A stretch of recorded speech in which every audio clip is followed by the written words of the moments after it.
The New Catholic Picture Bible.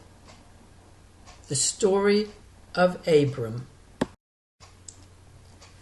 Abram welcomes 3 strangers into his home, who are really God and 2 angels.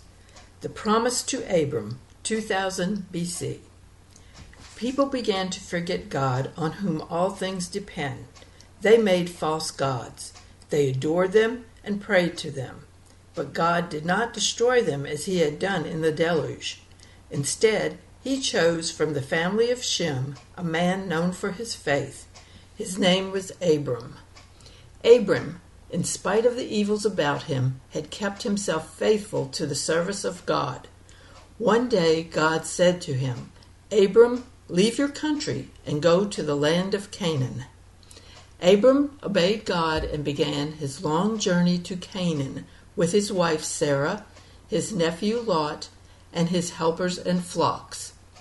God picked Canaan as a home for Abram because these valleys were the great centers where men lived. God rewarded Abram by making this promise: "I will give you and your children the land of Canaan. You shall be the father of a great people. Through you all nations shall be blessed." Because of this promise, the land of Canaan was called the Promised Land. We now call it Palestine. God was very good to Abram at Canaan. He gave him great riches. His flocks grew very large, but Abram had no children. Abram prayed to God, "Shall I die without children? Shall I have to give all my riches to the son of one of my servants?"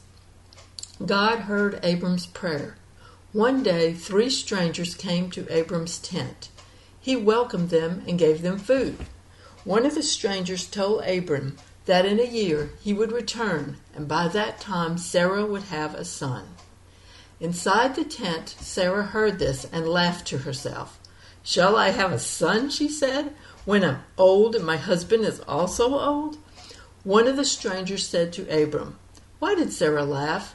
Is anything too hard for the Lord?" At these words, Abram knew that God himself had come to him with 2 angels. Abram trusted God and waited for a son. One day God said to him, "From now on your name shall be Abraham, because you shall be the father of many nations. I will keep my promise and give you a son. I will bless him. He shall be the father of kings and nations. You shall name him Isaac." In these words, God had in mind not only Isaac, who was born not long after, but also the Messiah. Isaac was to carry on the promise, and his son Jacob was to do the same, and his family after him, until the Redeemer was born. This was the Savior whom God had promised when he expelled Adam and Eve from the Garden of Paradise. He was to make men happy by bringing them back to God's friendship.